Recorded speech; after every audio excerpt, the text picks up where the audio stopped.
This rack and pinion is off a 2000 Dodge Dakota with a 4.7 liter engine. It's a 4-wheel drive. I attempted to rebuild it, and I went on YouTube to find information on this stuff, and honestly there's not a lot of information out there for it.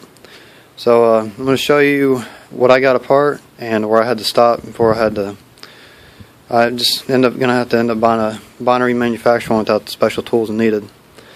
So here's the layout of it. So here's the cylinder, I guess you call it. Here's like the gear side. Here's the hydraulic side of it with the inlets for the 2 hydraulic chambers in it. And here's the rack itself. Of course, here's the rack with the pinion gear that operates that, the hydraulic portions of it. So to start with, on taking this apart, the pinion gear took a second for me to figure out, but it is going to be inside this chamber. And the first step to doing this is I got these laid out in order. So this seal is going to be at the very top here. It's going to sit right here. And what I did was took a pick and pretty much dug into it and eventually pulled up. And then you got a snap ring, which is pretty heavy duty, so you can't use the standard snap ring pliers. I had to actually use a pick and a screwdriver. There's a washer for spacer that went on top of this seal here. It's just like a second seal that goes on the pinion. Yeah, the pinion gear, and then another washer spacer. So that was the top end of this pinion gear, and then the bottom. So I still wouldn't pull out. So you took these seals out, and then you still got the bottom here. The bottom, this where this bearing right here, is this threaded end. This threaded end went through the bearing with this nut on it. So you take that nut off. We got to take this plug out first. This plug is right here. Take the plug out, then you get this nut off, and then the pinion gear slides right out, real easy. Okay, there's the pinion. So next is going to be the end seal, the side over here. So this side, how it works is, I got this backwards. It goes there. Is here's your end seal. This seal is going to ride about right here, and you got your spacer. The spacer sets the depth of that seal in here. Then you got this retaining washer. Notice the retaining washer has a groove in it all the way around, and so does the, I don't know if you can really see, it's dark, but so does the housing here, has a groove in it, and that's where this wire here. It took me a while to figure this out, but what you do is when it's in here, there's this little cutout in the housing, and that wire is going to be exposed. And this retaining washer has these holes in it, so you take a screwdriver, it's going to be right here, and you just take a screwdriver and knock it around until the end of the wire pops out of that little channel there, and you just knock it around, and the wire eventually comes out and the washer falls out. Then the washer falls out, spacer falls out, the seal's going to be pressed in sorta. So you got to turn the whole cylinder up on its edge like this, and the rack can be in there obviously still, and you just knock the rack through, because the rack over here has this, you can't really see it, but it's solid right there on the end inside that rack.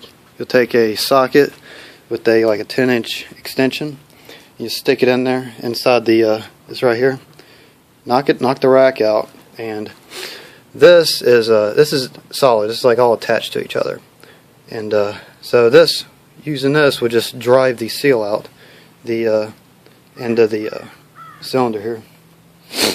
And then here's this plug here. As far as I understand, this is supposed to keep this from having too much play or vibration inside the system.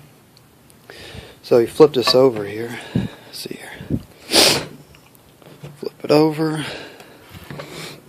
And this one here. So you got the plug. It's an aluminum plug, just so you know. It goes here. There's an O-ring that sits on right here on top of this.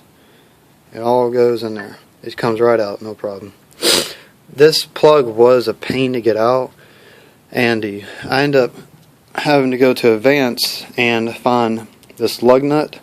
This is a lug nut with the nut on top of it, and then a stud that threaded the two together, and I welded it all together. I cut the head of the stud off so I can get a socket on it. And it took me forever to find one that will fit.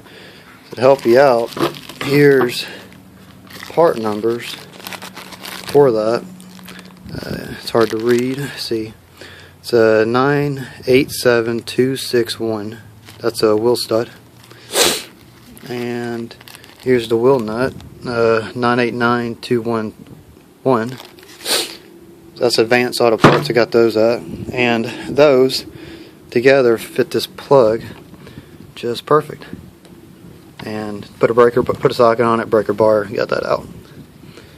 Let's see here. Oh, the other thing I have is the mounting bushings. Those you just knock out with the socket. Yeah, with the rubber inserts on them, they come out. Now, all that I got apart, and I'm not going to be able to finish rebuilding it because the very last seal. See, there's going to be a seal that goes on the end, like I said.